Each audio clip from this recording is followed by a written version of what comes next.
you manage and you lead to say, knowing what we need to achieve here, how do I help you find work, a goal that is thrilling, important, and daunting, so that you find meaning in the work that you do, or as much meaning as you can, that you find your learning edge so that you're continuing to grow and evolve in the role that you're in at the moment, and that we know that the work you're doing actually serves the organization. Greetings, everyone, and welcome to Unleashed, the fastest hour on the internet, where every episode we feature a best-selling author or world-renowned thought leader, all in the name of helping you elevate your leadership impact. I'm your host, Jeff Tetz, and I want to thank our season sponsor, PowerEd. PowerEd is an award-winning division of Athabasca University who partners with organizations looking for impactful online learning solutions. Their on-demand online offerings include leadership, project management, artificial intelligence ethics, digital transformation, embracing allyship and inclusion, and digital wellness. Check out the team from Athabasca University at athabascau.ca.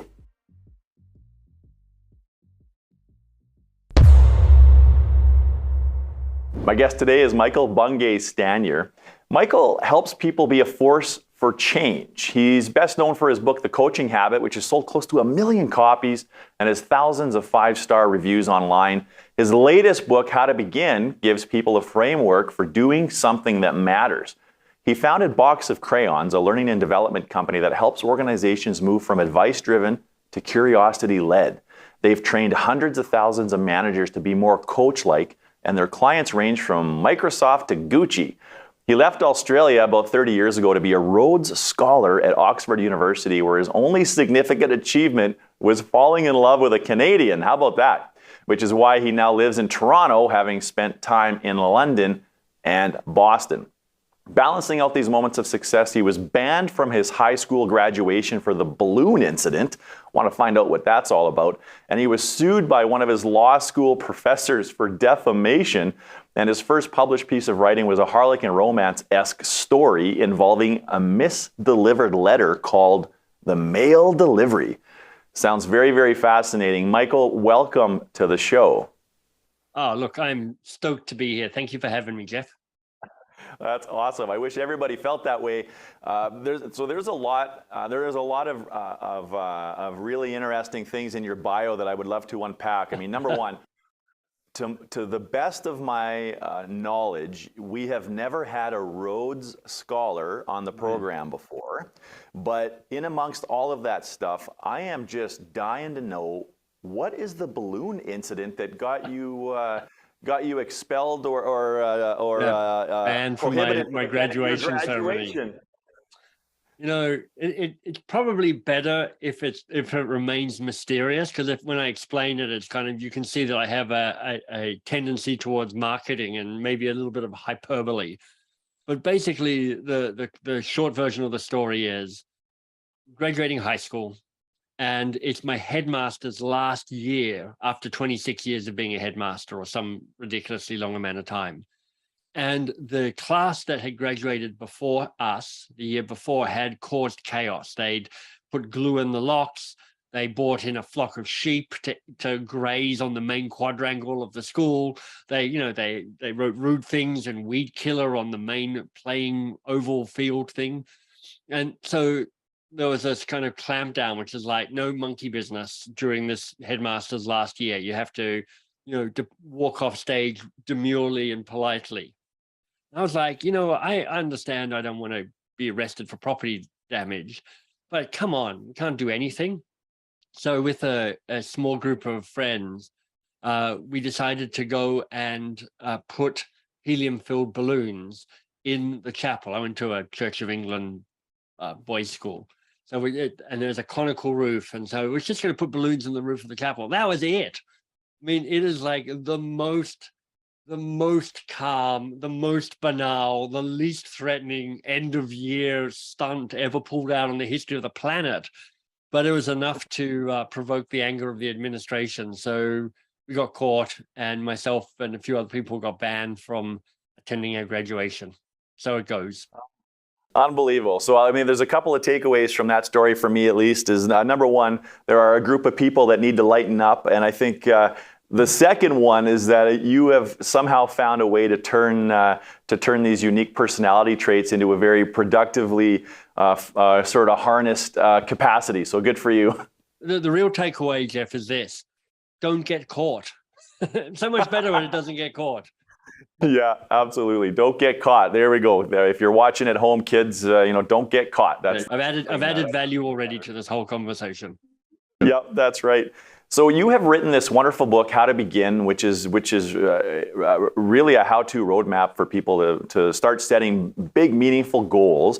And I got to ask you, I can appreciate how much effort and time and thought that goes into writing a book. What made this particular topic such a compelling piece for you to write? Well, honestly, Jeff, when I started writing this book, I didn't think this was the book I was writing. And you probably heard this from other authors as well. Like, I started writing something and a completely different book ended up showing up. I thought I was trying to dig deeper into what does it take to change your behavior? Because all of us who are in organizations or leading organizations or in the world of growth and personal development, it boils down to how will you act differently? You want your culture to be different in your company, you need to act differently. You need to get other people to act differently. If you want to grow into the next best version of who you are, you need to act differently.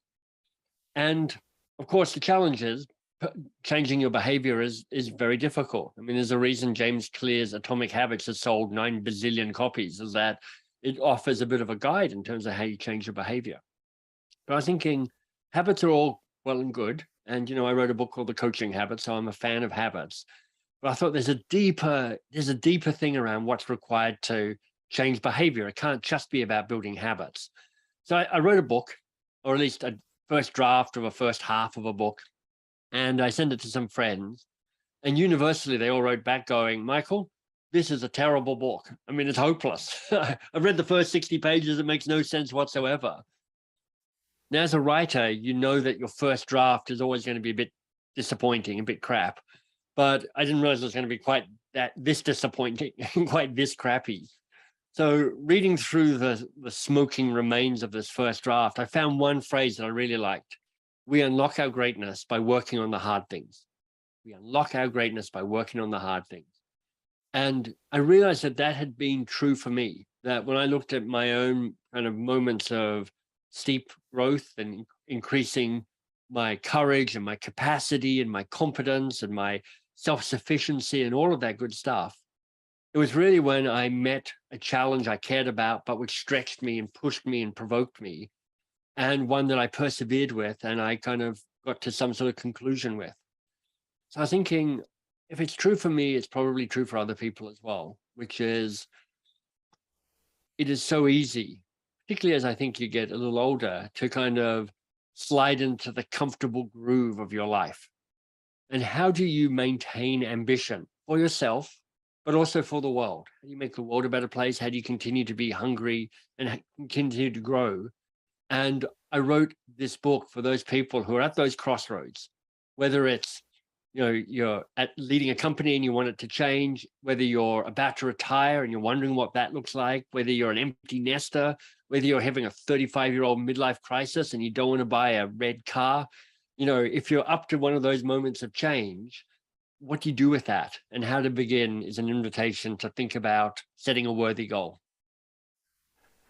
And you talk about worthy goal. Now, I think maybe having a clear definition of what is a worthy goal would be a helpful starting point, Michael. Yeah. Well, look, everybody's heard of goals, and about 99.3% of the population have heard of SMART goals. If there's one word we've all heard of it associated with goals, it's SMART. And when I realized I was writing a book about ambition and goal setting, to my surprise, I was like, okay, so what do I know about SMART goals? And the first thing is I couldn't actually remember what SMART stood for. SMART, we know it's an acronym, but it turns out nobody is quite sure what they all stand for. We've all got a guess, a reasonable stab at the dark, but we're not, it's like, is that M? Is it meaningful or measurable? Is the R, is it relevant or is it real? I mean, what is it? And I realized that beyond the fact that I couldn't actually remember what SMART stood for in terms of defining a good goal, when I did look up the definition, I realized almost all of those words were about shrinking it and containing it and making it neat and tidy. And it just occurred to me that, if it's the wrong goal, it doesn't matter how smart you make it, it's still the wrong goal. It's like, you may choose to cut this out. It's like polishing a turd. Doesn't matter how great the goal is, how smart, doesn't matter how worthy it is or how smart it is if it's the wrong goal. So I was like, how do you set a goal that matters? How do you know that it has that attribute? So for me, a worthy goal is made up of three competing forces. The first is it needs to be thrilling. In other words, it lights you up. It gets you excited. It means something to you. It makes you rub your hands and go, that would be pretty cool. I'd like to take that on. I can feel the incentive around that. But I don't want it just to be thrilling, because otherwise it's a little self-indulgent. I also want it to be important. And by important, I mean gives more to the world than it takes, or contributes to your organization's strategy rather than just focused on a smaller win. It speaks to the bigger picture, and it gets you out beyond just what you want into what's your biggest and best contribution. And so, Jeff, we've already got a tension between thrilling and important because there's a kind of competing force there. And then the third element of three is daunting. Is this a goal that stretches you and grows you and pushes you and provokes you and challenges you? Because if it's just thrilling and important, but not daunting, well, you're going to plateau.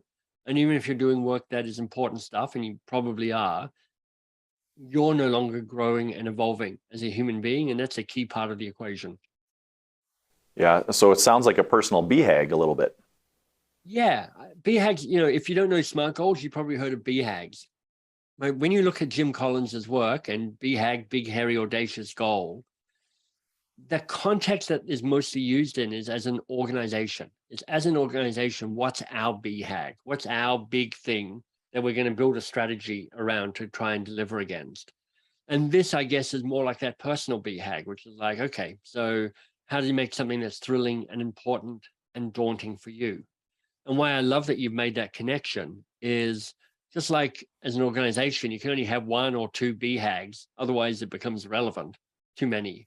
So too with you personally, when you're thinking about your worthy goal, you've got space for one or two. You don't have space for 10 or 12. Yes. Yeah, no, that makes good sense. Now, everybody is at different stages and phases of their lives. Is setting a worthy goal, is this something that everybody should be concerned with, or is this for a certain segment of people that are at certain stages or phases of their lives? I think it's probably most relevant for those people who feel that they're at a little bit of a crossroads, who feel that this is a chance for them to figure out what they want to do with their lives. And there are kind of key moments in our lives where we face that existential question. One I think is probably in your early 20s. For many of us, we've just finished university and we're like, the machine of capitalism beckons and we're like, what am I doing? Am I having a career? Am I doing that thing, or am I doing something else? So it might work there. Then there's that moment when you're in your kind of mid 30s where you're like, I've been working really hard for 10 years. I've climbed this particular mountain. Was this the right mountain?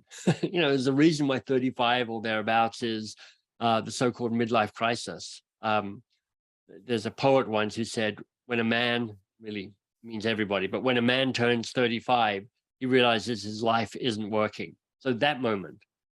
And then I think there is that moment in your kind of 50s where you might be coming to the end of a successful career and you're thinking to yourself, well, look, my time here is about done, but I've got another good 20 years left. I may be thinking of retiring, but I'm not wanting to be retired. What am I going to do with that time? Or sometimes, and this is often parallel, when you become an empty nester, like your kids are gone and you're like, okay, so now raising kids isn't job number one. Well, now what? How's this going to work? So I think it'd be great for people to have a worthy goal all the time because it creates direction and impact and meaning in your life. But I think there are times where you feel the hunger for it particularly. And I think those 3 or 4 opportunities are those moments.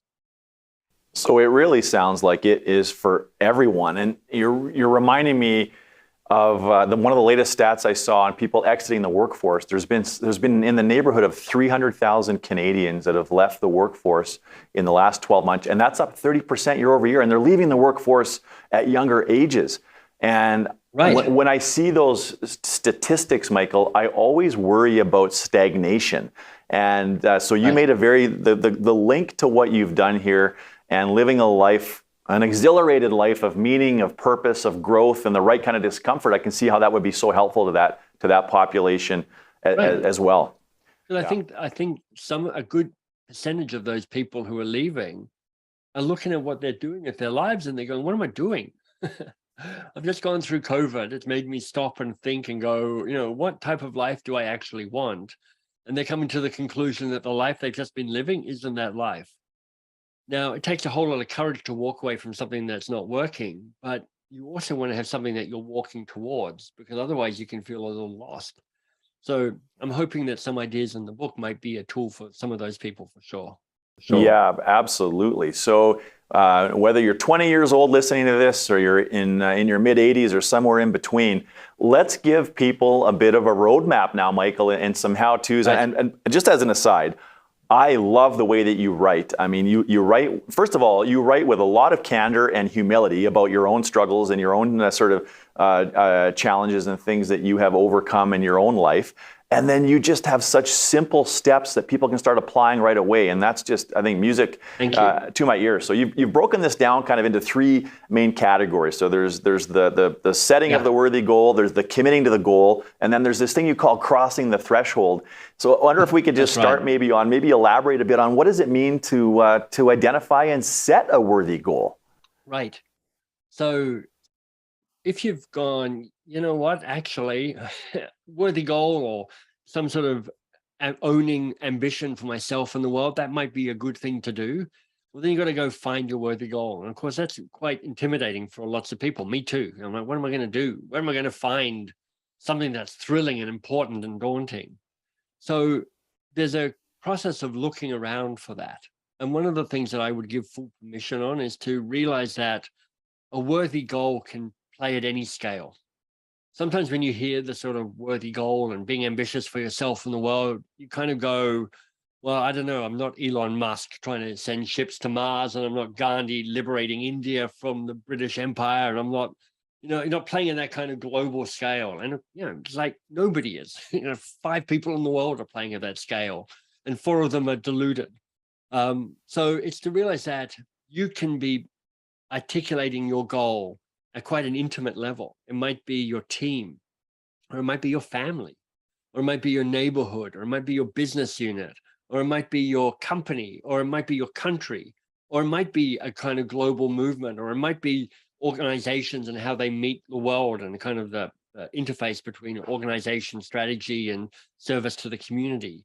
You can go from small to large, but you're looking at trying to find something that is thrilling and important and daunting. Sometimes it's a project that you want to get done. I want to start or launch or write or create or begin something. Sometimes a worthy goal can be more relationship based. I want to be a better parent, child, boss, consultant, something about how you show up and the relationships you have. Sometimes a worthy goal can be more about your own identity. Like for me at the moment, my worthy goal is to attempt to become a writer.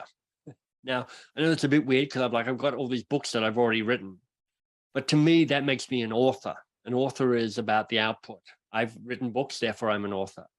A writer is an identity thing. It's like I identify myself as a writer. I write, and that's the main thing I do. And at the moment, that's not the main thing I do. So for me, I'm in that third level, which is a worthy goal is how do I become a committed writer? Now, once you've got a kind of general area where you might look for your worthy goal, and the key thing to remember about this part of the process is it's going to take you some time, and it's going to take you a few drafts to get towards your final worthy goal. Whatever you write down first, your first guess, it's like the book I was telling you I was writing. It's going to be a bit of a crappy first draft. And that is brilliant. I mean, it's a paradox. But the best place to start is with a crappy first draft. But you have to know that it's a crappy first draft. It's like it takes you part the way there, but you're not there yet. And then there's a process of tightening this up, kind of applying some tests against it, poking it, trying to find the soft spots of it, because you want to end up having drafted a worthy goal that really feels compelling. Because, inherent in the definition is this is a goal that's going to be daunting for you. And when you've got anything that's daunting, there's one part of your brain that goes, stop doing it, give up, don't bother with the worthy goal.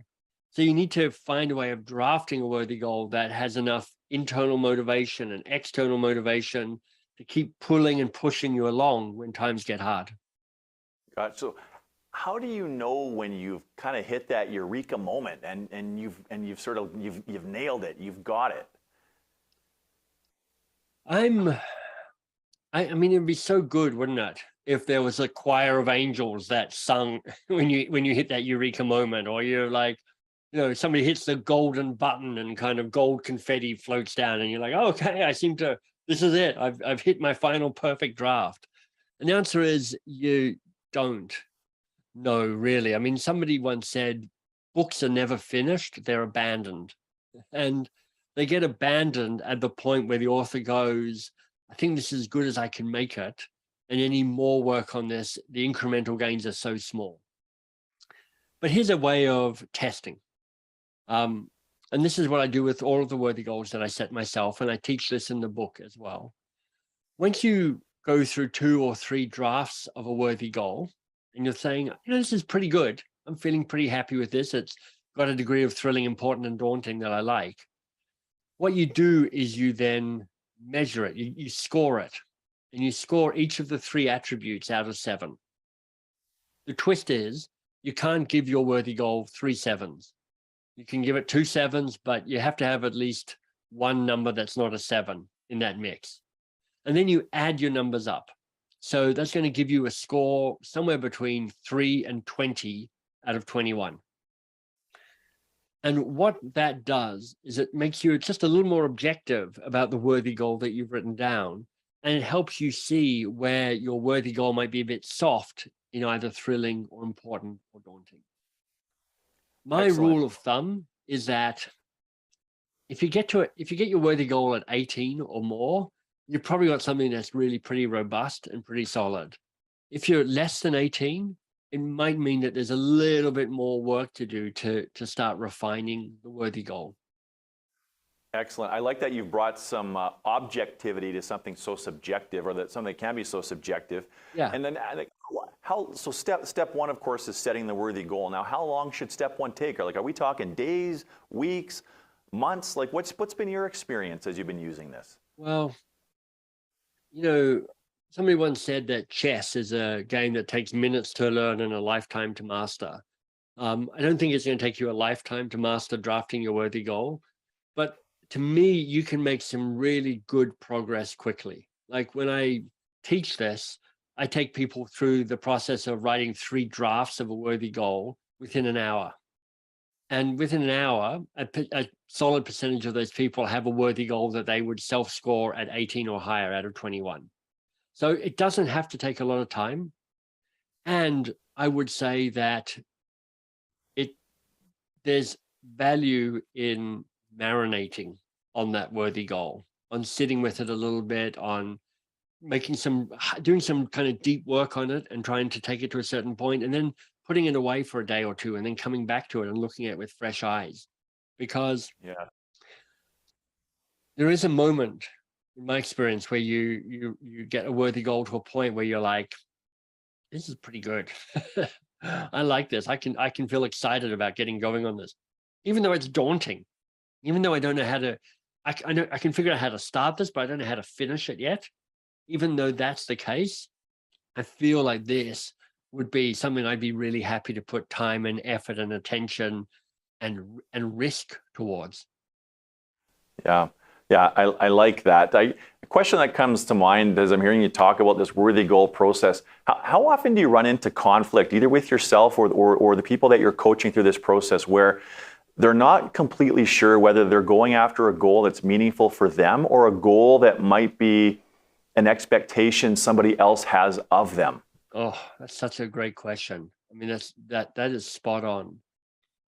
One of the reasons why we make thrilling one of the three criteria, and we call it thrilling, is that it kind of is about, does it truly light you up, not do you feel obliged to do that?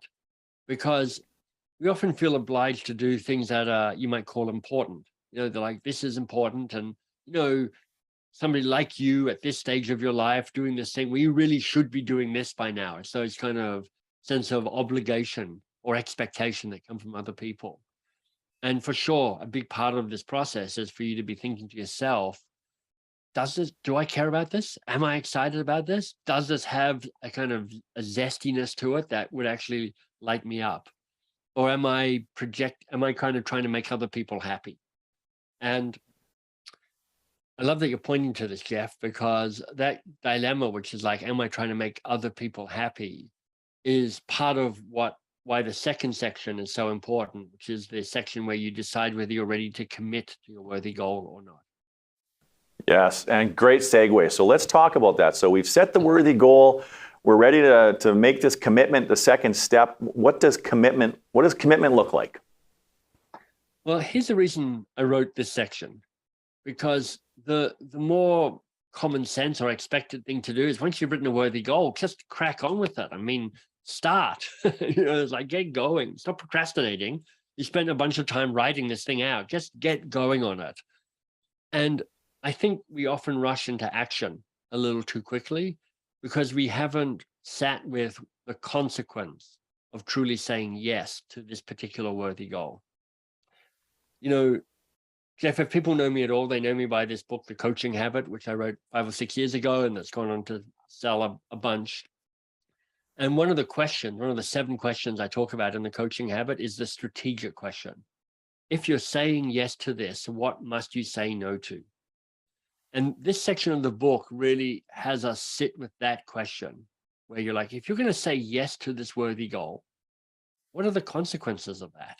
What happens if you say a true yes to this? Because it's not a true yes unless you start articulating what the no's are required. And when you take on a worthy goal, things change.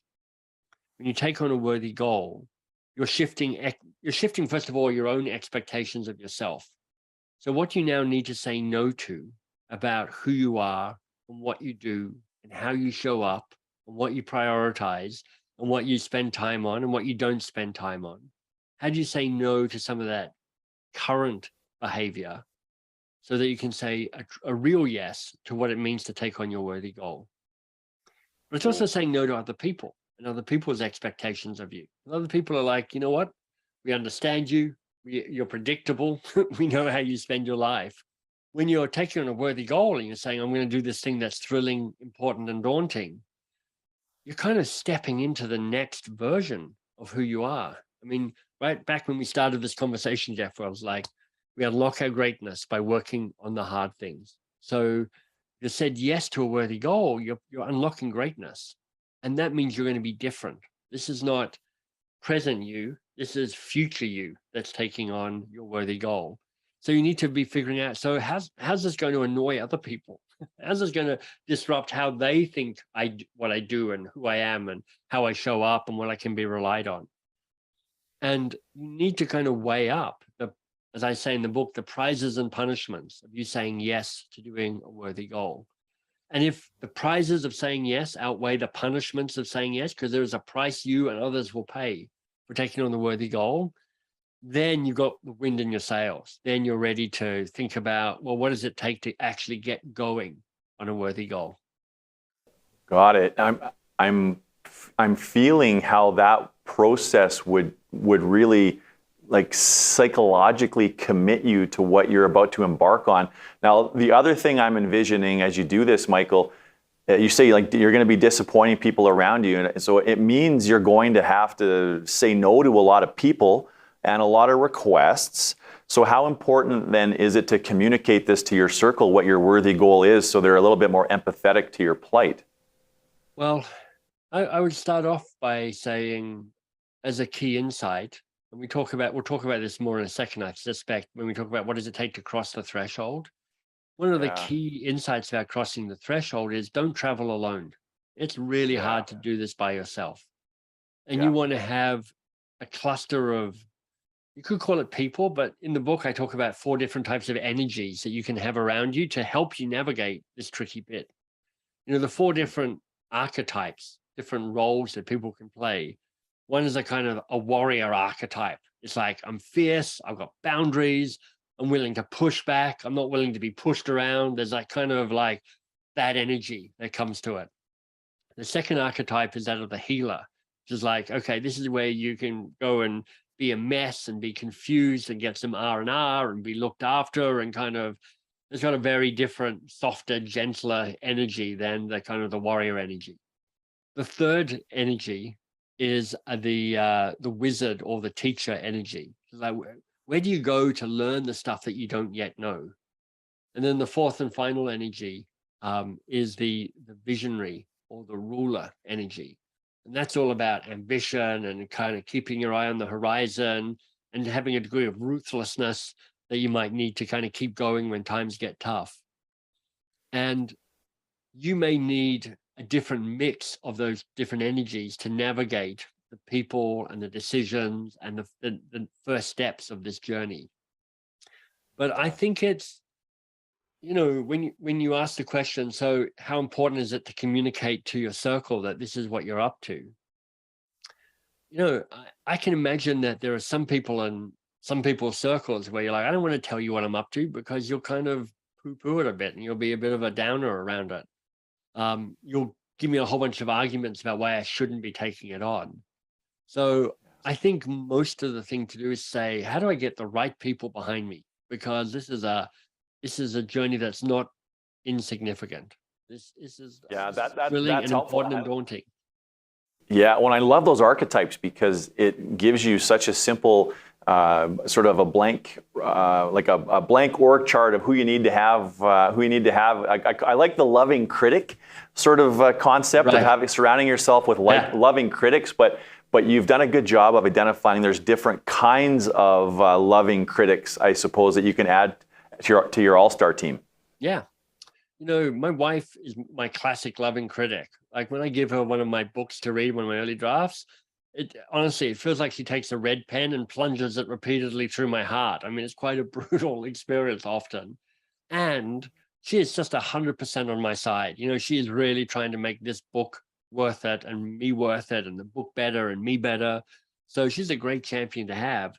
I've also had people who I would call unloving critics in my life, and they're not in my life anymore because actually that criticism didn't serve me as well.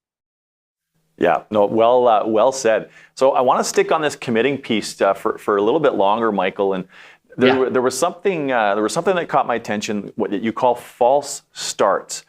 What is a false start? And then I was kind of surprised the emphasis on why it's important to give them some attention before you actually start embarking on taking action.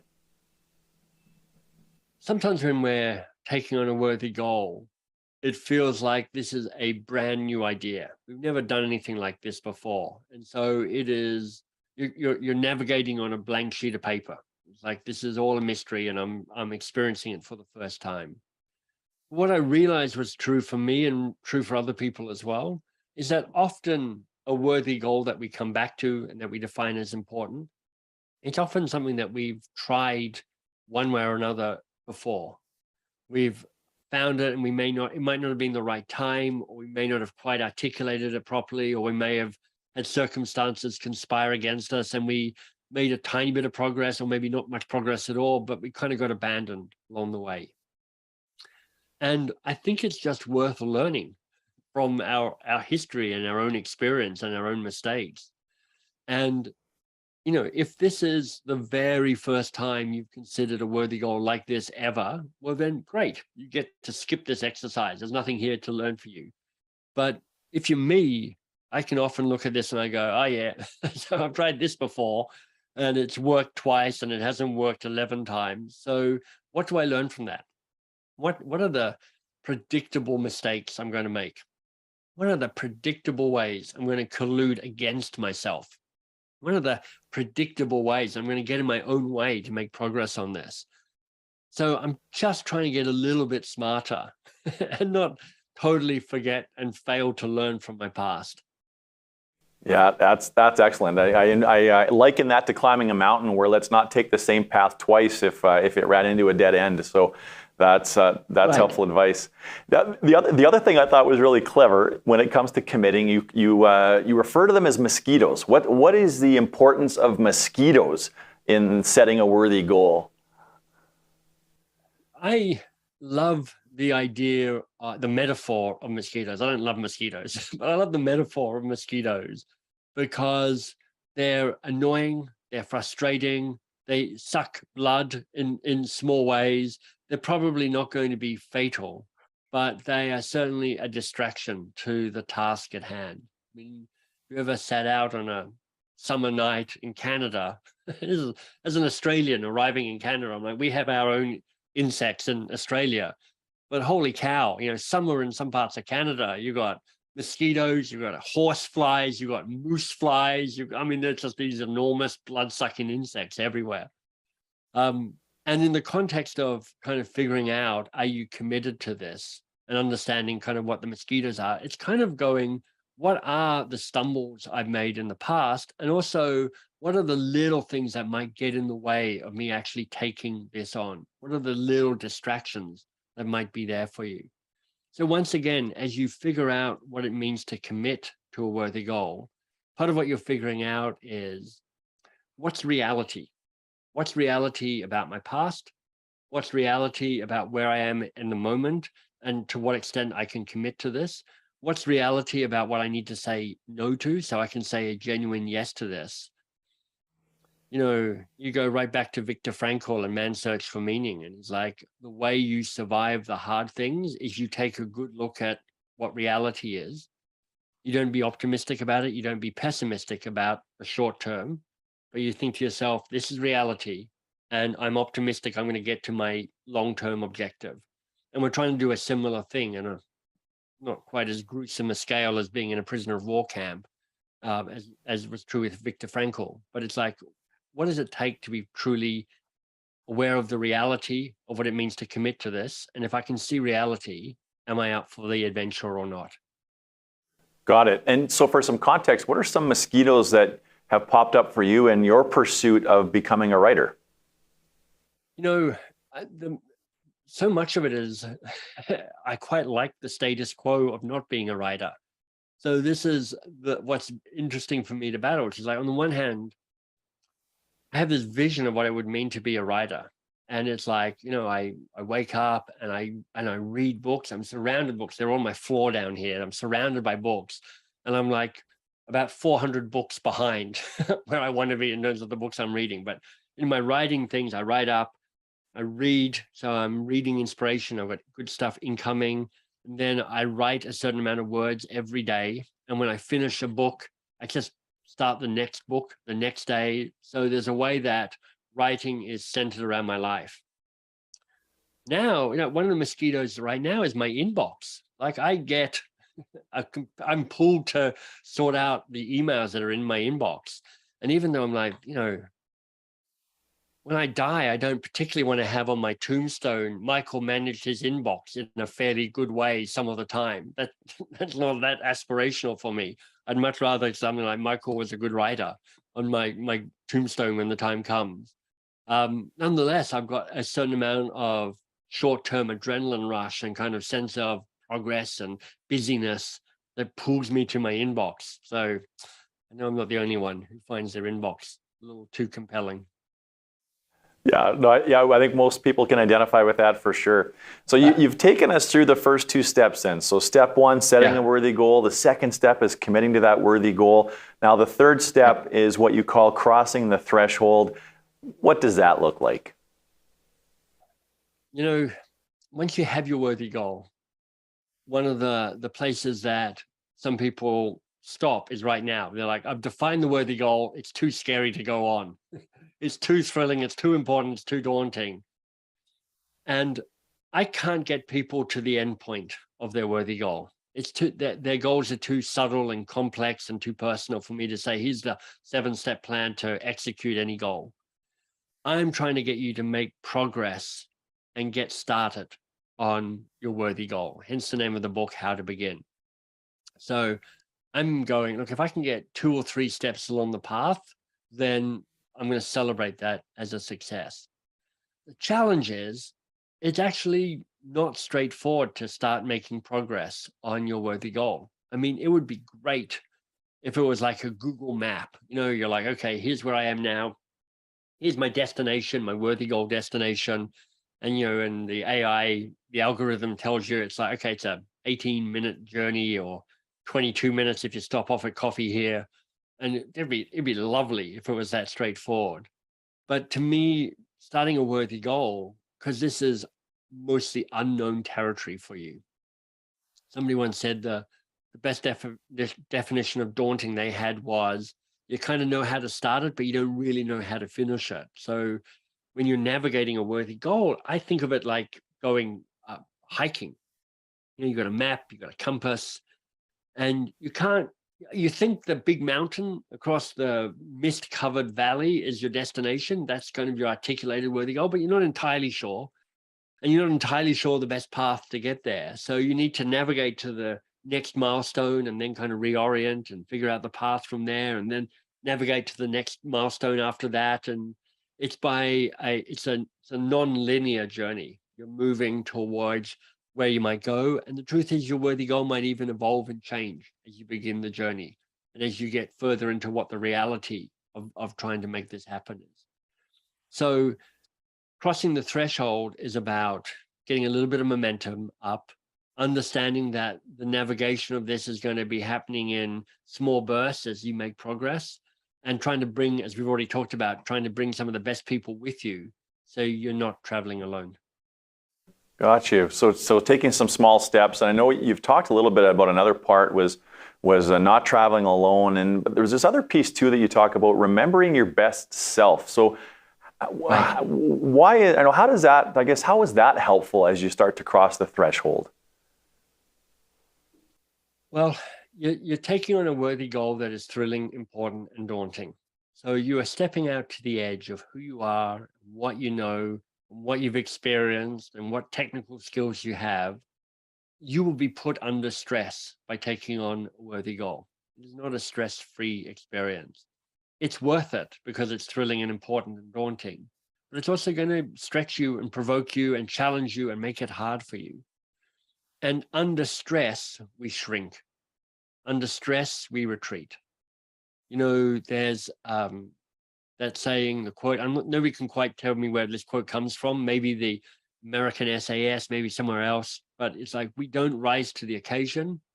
We shrink to our level of training or our level of systems, depending on which quote you read. I've heard that. And I'm trying to have me and others figure out, under stress, what do I retreat to? What's my base level of performance? And I just know that there will be times when I'm doing my worthy goal where I'm doing all the stuff that is suboptimal. I'm not showing up the way I want to. I'm grumpy. I'm not as good with people as I do. I'm not as productive as I want to be. And in the book, I talk about an exercise that allows you to remember what your best self is and allows you to navigate a path back to being your best self, because you're more likely to make progress, and you're more likely to stay optimistic, and you're more likely to keep going when times are hard if it's the best version of you who's showing up to do this, rather than the slightly compromised version of you. Yes, that's helpful. That's really helpful. Now, I'm imagining as you embark now, you cross the threshold, you're embarking on this worthy goal. You're going to reach all kinds of crossroads where you're questioning if you're doing the right thing. And I think conventionally, I've often thought that a lot of people give up just moments before breakthrough. But my thinking has changed on that in recent years, Michael. And I think it's more nuanced than I used to view it. In your experience, like, how does a person determine if it's a goal they should keep pursuing and struggling through that adversity versus maybe it's time to quit and pick a new worthy goal? Right. Yeah, because I agree with you, and I love that you're bringing this forward, which is, it's kind of the crush it mentality that you're like, keep going, even when it's impossible, keep pushing through, you're 1 minute away from success. And I'm like, sometimes you're just digging the wrong hole. And you need to figure out whether you should stop digging this hole or not. You're not always giving up too soon. Often you're giving up too late because you should have stopped doing this a while ago. So I would say, first of all, it's helpful to know whether you have a bias towards giving up too soon or giving up too late. Because you probably got a pattern where you do one or the other. For me, I would say that I probably keep going a little too soon with a bunch of things. Like, you know what? It's looking terrible, but why don't I just give it another 2 weeks and see how it goes? And then when I do stop it, I was like, I could have probably given this up a month ago or 2 months ago and stopped and moved on to something else. But there are some other people who like, I quit really easily. Anytime it gets hard, I throw up my hands and I'm like, oh, too hard. And I move on to the next thing. And you've got 1,000 little steps. That's why that exercise on false starts can be so helpful for people. I think what I would have learned from this is it's really hard to figure this out by yourself. This is why this idea of don't travel alone can be so important. It's like, go and calibrate with other people and try and figure out their point of view on it and their perspective and whether they have any guidance or any advice, because you're only ever taking your best guess. It's rarely objectively obvious whether you should give up or not, because with a worthy goal, you're stepping into a degree of uncertainty and complexity where success isn't guaranteed and is not always clear. So I'll say as a final point, because this is such a good question, Jeff. First of all, it's helpful to work towards small wins along the way. So you're like, okay, rather than trying to go for the big worthy goal that I'm defining as success, for the next 6 weeks, my goal is to write a first draft or write half a first draft or write 3 chapters. So I'm like celebrating a small win rather than defining it as all or nothing against the big win. And then I think there's this idea of bringing in your trusted advisors and kind of going, it is hard at the moment. I don't know, should I be giving this up or should I keep going? Help me think through the pros and cons of stopping or continuing. Yes. So Michael, the way that you answered that question about knowing when to quit and when to grit, I think that really bolsters the robustness of your simple 3-step framework, because you can just keep going back into it and that will give you some clues. Like I'm imagining, first of all, you're not traveling alone and you have this team of advisors that will help you see things that you're missing, plus and minus. But then I can also see how the exercise of capturing your false starts will give you a lens into the things that you have regretted in your life that you wish you had done differently, which could be, I wish I would have quit sooner, or I wish I would have kept going. So it's brilliant. I thank you for tying that all together. I think that's really helpful for anybody that's going to start using this. Well, it was a subtle question. So I'm really glad you asked it, because we boil these things down to, quit or grit so easily, and it make it sound like it's a straightforward question and there's a morally right answer to that. But sometimes you're like, you know what, I just needed to do this bad version of a thing, and sometimes all that work comes back and it's kind of redone or proves useful in a different context in a different way. Sometimes it's just like I just had to realize that was a dead end. And I get to celebrate that. And it's a truism that if you talk to any successful entrepreneur, they'll point to their 7 failures they've had on their way to their 1 success. Same with this kind of idea of a worthy goal, which is like, there will be failure. That's actually part of the process. Yeah, that's great, Michael. And I just love this idea of creating a world where people don't have to feel so guilty or ashamed for stopping something, for quitting something. And one of the most valuable exercises I've recently learned about goal setting is, and you nailed it, like on SMART goals, is that they're very much like you did it or you didn't. And there is certainly a time and a place where that's really helpful, but it can also be harmful. And where it's harmful is that if you don't quite reach the goal, you throw everything out into the waste paper basket where, hang on a sec, let's take that failed goal, Tell us all your small wins. Tell us everything you learned about the world, about what you learned about yourself, all the skills that you acquired on the embarking of that goal that didn't quite meet the SMART objectives. So I think that's a really important part of goal setting that people have to start embracing. You know, the truth is, in How to Begin, there's almost a little bit of what magicians would call misdirection. Because we keep talking about worthy goal and setting the worthy goal and thrilling, important, and daunting. But remember where we started with all of this. Jeff, it was we unlock our greatness by working on the hard things. So it's not we unlock our greatness by achieving the goal. It's we unlock our greatness by working on the hard things. And it turns out the process is where the magic is. It's in doing the work. That's where the magic is. And of course, you want to have some successes. That's why it's helpful to set the small goals as well. But it's like you unlock your greatness by actually starting the journey and pushing through into the unknown and learning and trying and experimenting and failing and succeeding.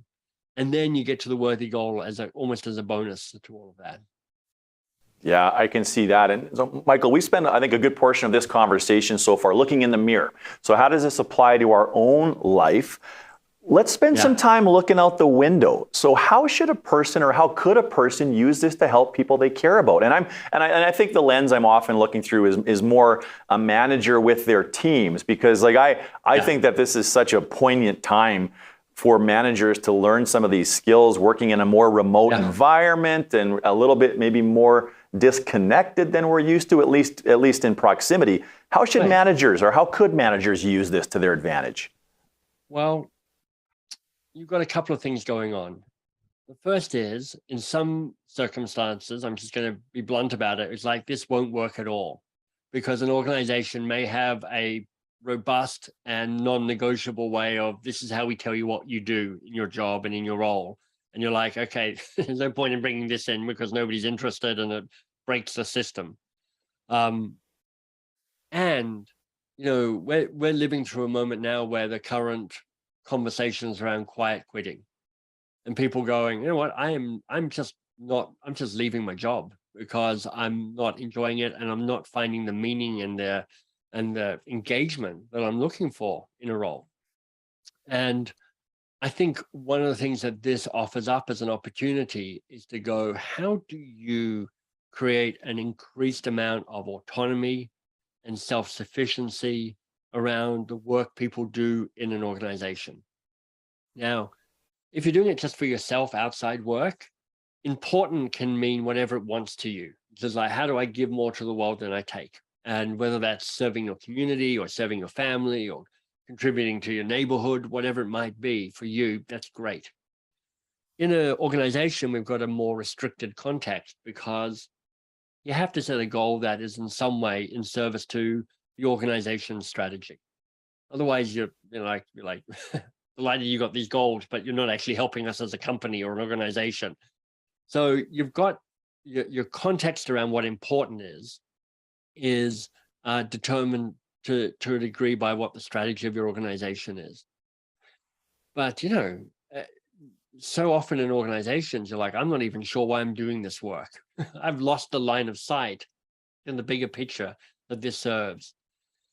So I think if you're a manager or a leader, there's a way to be having a conversation with the people that you manage and you lead to say, knowing what we need to achieve here, how do I help you find work, a goal that is thrilling, important, and daunting, so that you find meaning in the work that you do, or as much meaning as you can, that you find your learning edge so that you're continuing to grow and evolve in the role that you're in at the moment, and that we know that the work you're doing actually serves the organization, serves the team, serves the business unit, serves the organization in general.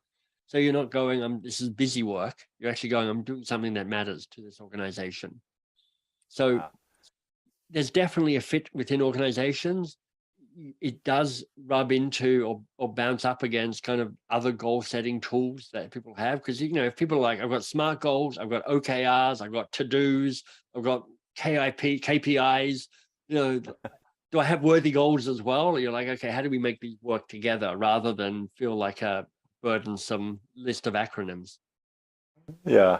Yeah, for sure. Now, Michael, you mentioned some people that have like Elon Musk that have literally shaped and transformed the world. You think of Bill Gates, think of Steve Jobs, some of those kinds of people. Do you think people that legitimately change the course of history set out to do so, or is that a byproduct of a smaller worthy goal? Well, if I think back to all the conversations I've had with Elon, which is none, I've never talked to Elon, but I would say that I'm not sure. I think that's an interesting question. I think sometimes I think it's often it's like a Mobius strip, kind of one thing leads into the other thing, leads back to the first thing. I think sometimes it is just pursuing a particular ambition. I think when Bill Gates, I'm guessing when he started Microsoft, he wasn't going to go, this is the software company that will change the world. But at a certain point, he went, my goal is to have a computer on everybody's desk. And then when that became redundant, then, that evolved and changed. So sometimes your ambition grows with you. It's parallel to the insight about when people say just follow your passion. I'm like, I think it's mostly terrible advice. I think often your passion for something grows out of the work that you're doing.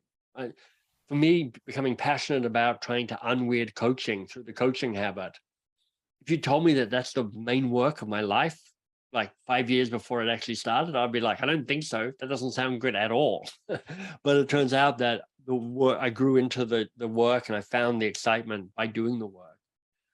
But then I think sometimes there is a way where you're like, I'm actually looking to shift something. There's some injustice and some wrong that I'm looking to right.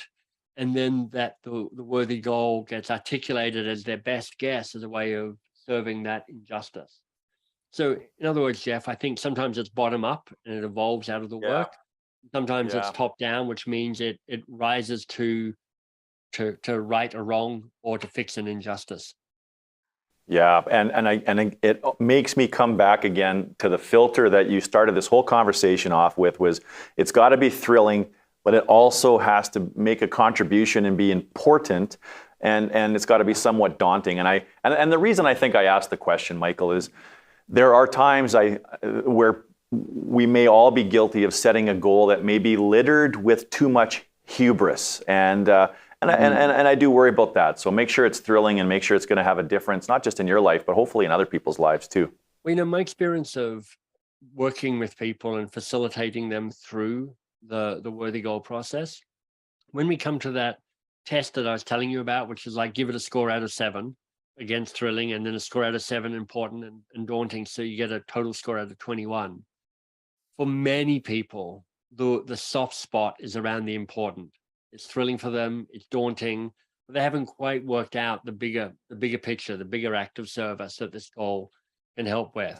And there's just a lot of research that says when you're working on something that has an external element to it, it's actually more motivating for you. Yeah, I certainly feel that.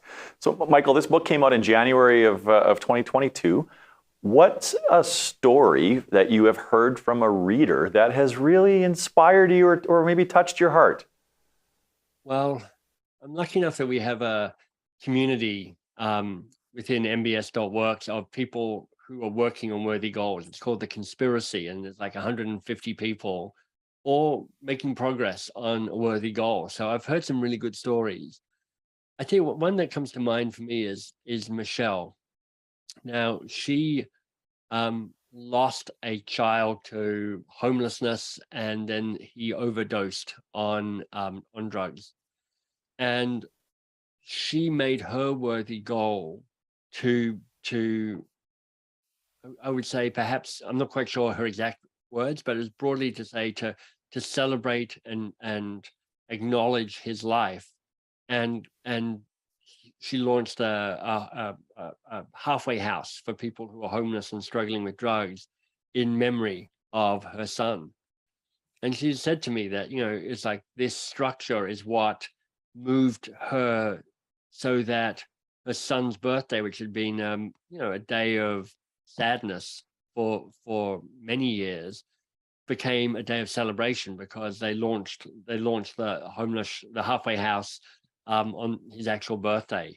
So that's pretty cool. Yeah, that's a beautiful story, and what a quintessential example of a worthy goal. Yeah. I'd like to talk a little bit about you now, Michael, if we could. Now, sure. So you talk about yourself in such a fun-loving way. You poke fun at yourself. You certainly have there's a lot of fallibility. I've got a lot of material here. There's a lot of material in terms of poking fun at myself. Well, and you refer to yourself often as a lucky amateur, and having to sort of cross that threshold to realizing that you actually have incredible insights and stories that are literally changing the world and the community that you have created. And what I was really interested in, if you'd share and indulge me, is what was that process, or what has that process been like crossing the threshold from calling yourself a lucky amateur to realizing that, boy, oh boy, like you are so much more than that? Well,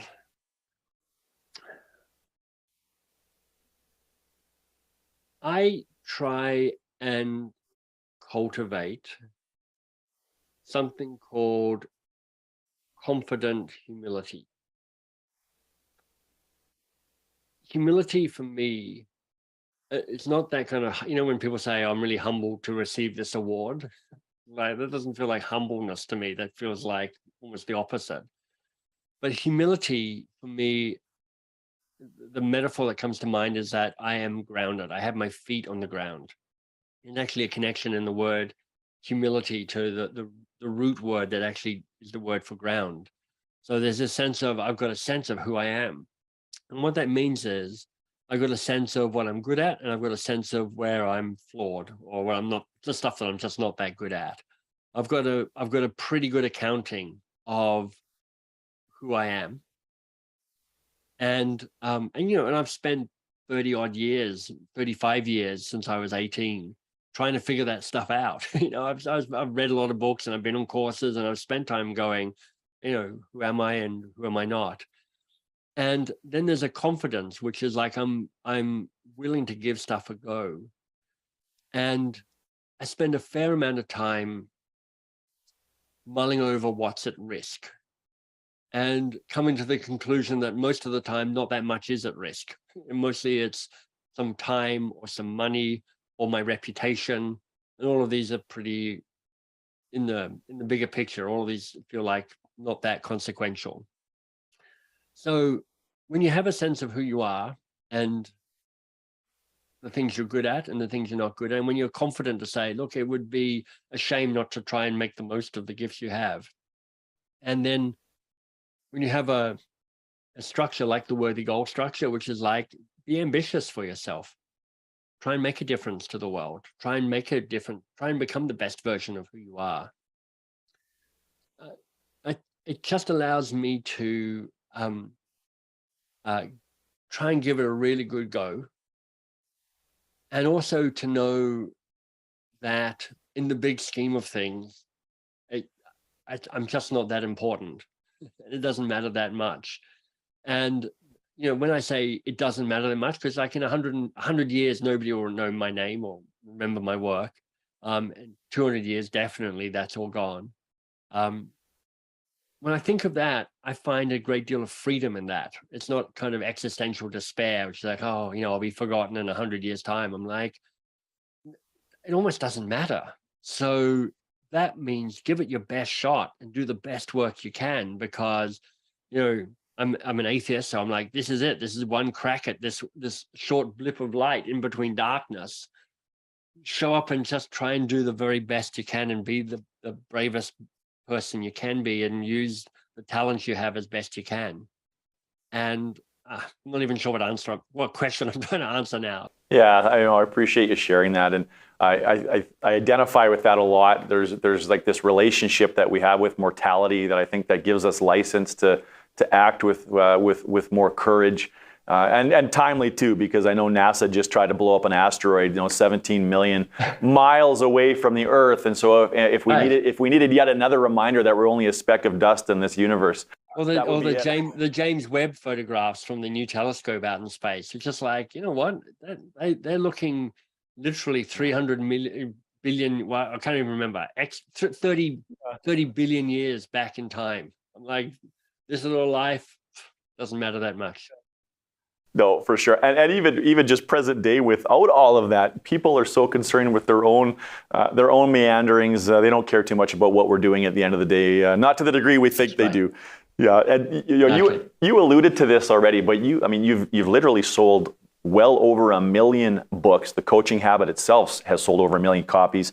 Millions more have consumed your content on podcasts, your TED Talk, articles, blogs, different online communities, your newsletter.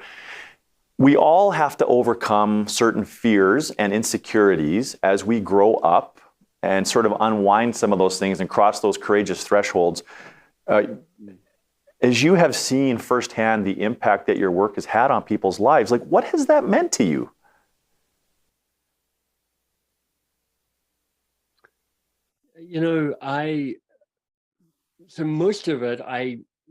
Mostly I don't know what impact my work has.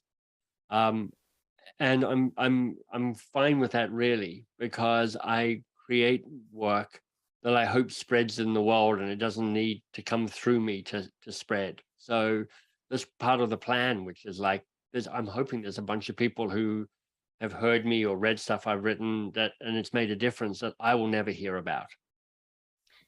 But, when I do hear stories of people for whom, the Coaching Habits made a difference, or How to Begin's made a difference, how do I feel about that?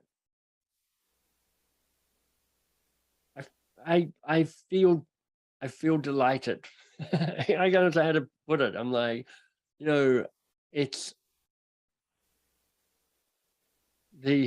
can't really control the outcome of the work that I do. It either works or it doesn't work. It gets read or it doesn't get read. It lands or it doesn't land. So I actually spend most of my time just going, am I doing the best work I can and putting it out in a way that's the most generous way I can put it out in the world? And it means that I probably don't stop and celebrate quite enough. And then the moments where I'm like, but when I get a nice email or somebody writes a card or something like that, I share it with my family and I share it with my wife, and it's a pretty great moment. Michael Bungay Stanier, I want to thank you for sharing all your insights and the labor of love in your last book, How to Begin. Where would you prefer people track you down? Well, if you're interested in organizational change and the coaching habit and the skills there, then Box of Crayons is the company I founded. And I'd certainly love a conversation with you. But if you're more into individual growth and change and unlocking your greatness, my website is mbs.works. So mbs.works, and that's a good hub, and you'll find out all the stuff from there. That's terrific. Michael, thank you so much for the work that you do, and more than that, the person that you are and how you show up in the world. And the world needs more Michael Bungay Staniers. There's no doubt about that. So it's been an absolute pleasure to talk to you today. Thank you. I've really enjoyed the conversation too. And for everybody listening in, there's no better day than the present to start working on your own worthy goal.